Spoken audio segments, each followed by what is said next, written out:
Hello students, आज हम constituent particle की अलग अलग तरह से पैकिंग कैसे होती है एंड कोऑर्डिनेशन नंबर के बारे में स्टडी करेंगे। कोऑर्डिनेशन नंबर किसको बोलेंगे?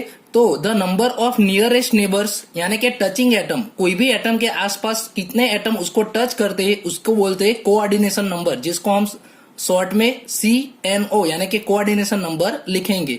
हम 1 डायमेंशनल, 2 डायमेंशनल एंड 3 डायमेंशनल में कोऑर्डिनेशन नंबर के बारे में स्टडी करेंगे। सबसे पहले हम 1 डायमेंशनल पैकिंग के बारे में स्टडी करें तो मैंने आपको एक एग्जांपल दिया था लड्डू वाला।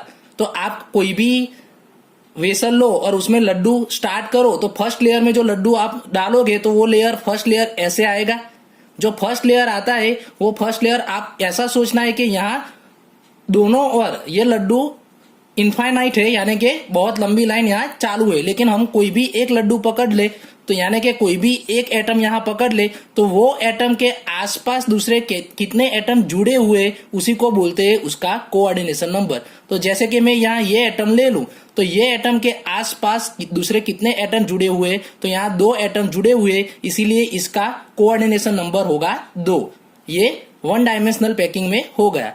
अब हम 2 डायमेंशनल पैकिंग के बारे में सोचेंगे तो 2 डायमेंशनल पैकिंग हम 2 तरह से कर सकते हैं। अगर आपको लड्डू का दूसरा लेयर बनाने का बोले तो लड्डू का दूसरा लेयर, फर्स्ट लेयर तो हमने ये बना दिया जो हम x डायरेक्शन में सोच सकते हैं। अब y डायरेक्शन में दूसरा यानी कि 2D हो गया x एंड y।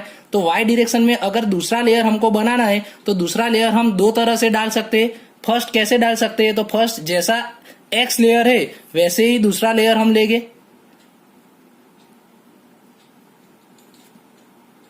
जैसा x लेयर है वैसे ही दूसरा लेयर हम लेंगे।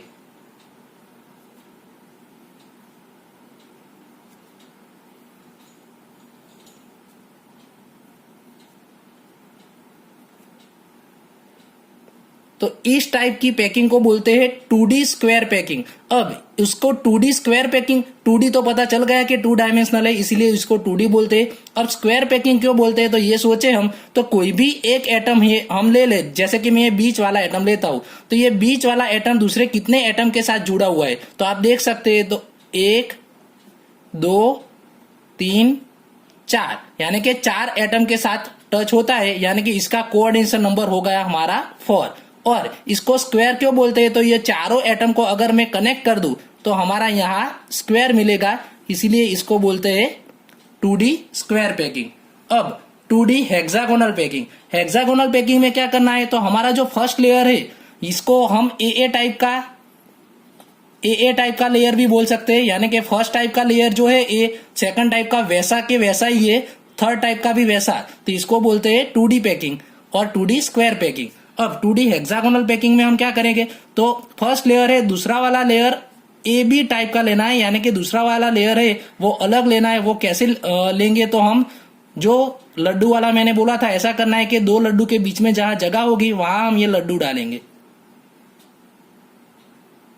तो 2 एटम के बीच में जो जगह होगी वहां हम डालेंगे तो उसको बोलेंगे हेक्सागोनल। अब हेक्सागोनल क्यों बोलते हैं वो भी मैं दिखाता हूं आपको। अब जो ये थर्ड वाला आएगा ये x डायरेक्शन है, ये y डायरेक्शन है। अब ये थर्ड वाला आएगा वो आएगा फर्स्ट लेयर जैसा ही।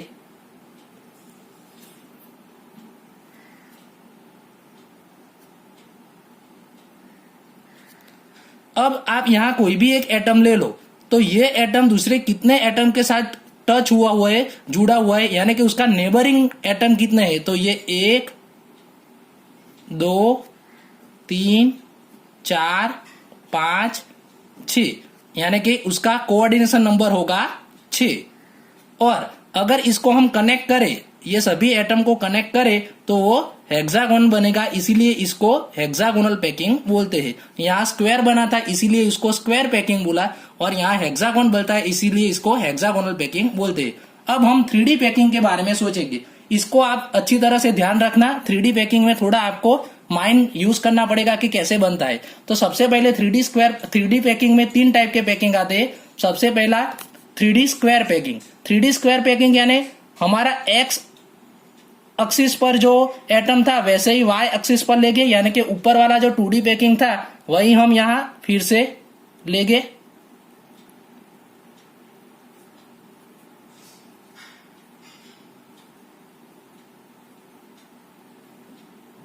ये y एक्सिस पर हो गया। अब आपको क्या सोचना पड़ेगा कि z एक्सिस पर कौन सा लेगी। तो z एक्सिस आपको सोचना पड़ेगा, मैं यहां ऐसे दिखाता हूं, छोटे छोटे वाले दिखाता हूं, वो आपकी बाहर की साइड भी है और पीछे की साइड भी है। तो ये एटम z एक्सिस पर है। अब आप सोचोगे कि इसमें कितने एटम एक दूसरे के साथ जुड़े हुए, तो 1 2 3 4 तो हो जाएगा। अब आपको ऐसा सोचना पड़ेगा कि इस 3D है, इसीलिए इसके नीचे भी एक लेयर होगा और इसके ऊपर भी एक लेयर होगा। तो इसके जो नीचे लेयर होगा उसका एक एटम इसके साथ जुड़ा हुआ होगा, ऊपर वाला जैसे मैंने ये दिखाया ऊपर वाला, वैसे नीचे भी एक एटम। ये मैं छोटा छोटा इसलिए दिखाता हूं आपको पता चले, बाकी इसी साइज का एटम इसके ऊपर भी होता है। यानी कि आप देख सकते हैं कि 1 2 3 4 एटम, एक नीचे का एटम इसको टच करेगा और इसके ऊपर एक एटम टच करेगा, यानी कि कोऑर्डिनेशन नंबर इसका हो जाएगा 6। अब दूसरा है एबी टाइप का 3D पैकिंग। एबी टाइप का 3D पैकिंग को हेक्सागोनल क्लोज पैकिंग भी बोल सकते हैं। और थर्ड वाला है ABC type 3D close packing, जिसको हम बोल सकते हैं एफसीसी या सीसीपी क्लोज पैकिंग।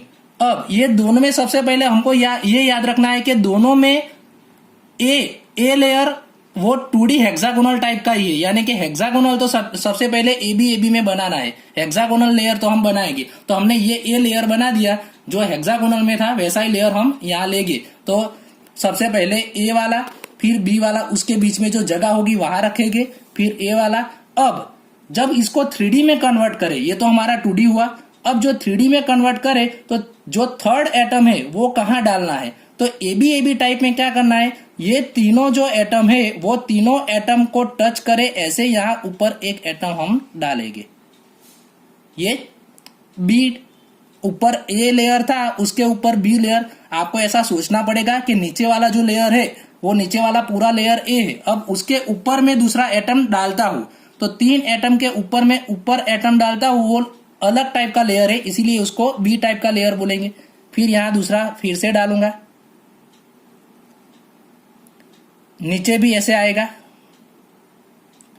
तो ये तीनों के बीच में जो जगह होती है वो जगह को हम बोलेंगे टेट्राहेड्रल वॉइड्स। टेट्राहेड्रल वॉइड्स किसको बोलेंगे, सॉरी, ये तीनों को जो हम कनेक्ट करते हैं और ये बीच में जो जगह ऊपर होती है उसको बोलते हैं टेट्राहेड्रल। यानी कि आप ऐसा सोचो कि 1 2 3 वो 3 लड्डू है और उसके ऊपर एक चौथा लड्डू डालेंगे, तो बीच में जो जगह रहती है वो बीच में जो जगह रहती है उसको बोलते हैं टेट्राहेड्रल वॉइड। वॉइड यानी खाली जगह। आपको मैं ऐसे दिखा सकता हूं टेट्राहेड्रल वॉइड कैसे बनेगा। तो एक लड्डू यानी एक एटम, दूसरा एटम, तीसरा एटम, आपको लगेगा 3 एटम है, ये जो बीच में जगह आई उसको बोलते हैं टेट्राहेड्रल वॉइड। यानी कि हम टेट्राहेड्रल वॉइड को ऐसे दिखा सकते हैं, इसको बोल सकते हैं टेट्राहेड्रल वॉइड। लेकिन एक्चुअल में यहाँ 3 एटम नहीं है, एक नीचे का लेयर का भी एटम होगा, इसीलिए 4 एटम से ये बनता है, 4 एटम से बनता है, इसीलिए उसको बोलते हैं टेट्राहेड्रल वॉइड। यानी कि हमने जो ऊपर वाला लेयर बनाया वो ऐसे बनाया कि जो टेट्राहेड्रल वॉइड है वो सभी इसमें कवर हो जाए, इसीलिए इसको एबी टाइप का 3D पैकिंग बोलते हैं। और उसका कोऑर्डिनेशन नंबर आप फाइंड करने जाओ तो उसका कोऑर्डिनेशन नंबर 12 आएगा। ये आपकी बुक में अच्छी तरह से 3D ड्राइंग दी है, वो आप देख लेना और आप अपने आप काउंट करना कि उसका कोऑर्डिनेशन नंबर 12 आएगा। अब 3D एफसीसी या सीसीपी क्लोज पैक रचना, क्यूबिक क्लोज पैक रचना, तो उसमें क्या होता है, सबसे पहले ए एंड बी वो ग्रुप तो ऐसे ही लेयर के होंगे, यानी कि फर्स्ट वाला तो हेक्सागोनल जो है वही बनेगा हमारा।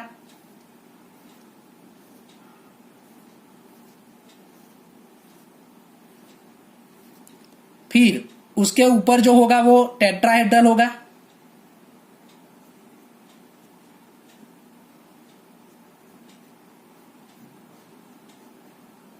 अब ये तीनों टेट्राहेड्रल वॉइड के बीच में जो जगह है वो जगह को कवर करके ऊपर थर्ड वाला लेयर वो टेट्राहेड्रल वॉइड को कवर करेगा और उसके बीच में डालेंगे, जिसको बोलते हैं हम ऑक्टाहेड्रल वॉइड।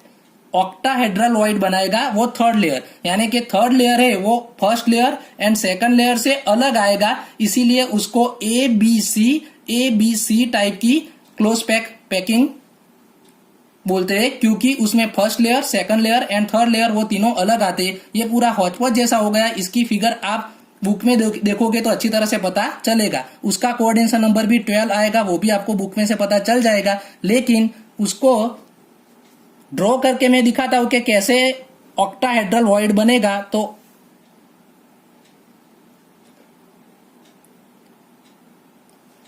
ये तीनों लेयर हमने टेट्राहेड्रल वॉइड के लिए थे। अब उसके ऊपर 3 लेयर दूसरे बनाएंगे, 3 एटम का लेयर दूसरा बनाएंगे इस तरह से, और उसके बीच में जो वॉइड आएगा उसको बोलेंगे ऑक्टाहेड्रल। सिंपली मैं बोलूं तो ऑक्टाहेड्रल वॉइड है, वो ऑक्टाहेड्रल वॉइड में टेट्राहेड्रल वॉइड डबल आते हैं, यानी कि ये हमारा टेट्राहेड्रल वॉइड था और दूसरा टेट्राहेड्रल वॉइड भी कवर हो जाएगा, इसीलिए इसको बोलते हैं ऑक्टाहेड्रल वॉइड। अब टेट्राहेड्रल एंड ऑक्टाहेड्रल का रिलेशन आपको ये पता होना चाहिए कि टेट्राहेड्रल वॉइड वो ऑक्टाहेड्रल वॉइड से डबल होंगे, यानी कि एक ऑक्टाहेड्रल वॉइड में 2 टेट्राहेड्रल वॉइड आ जाएंगे।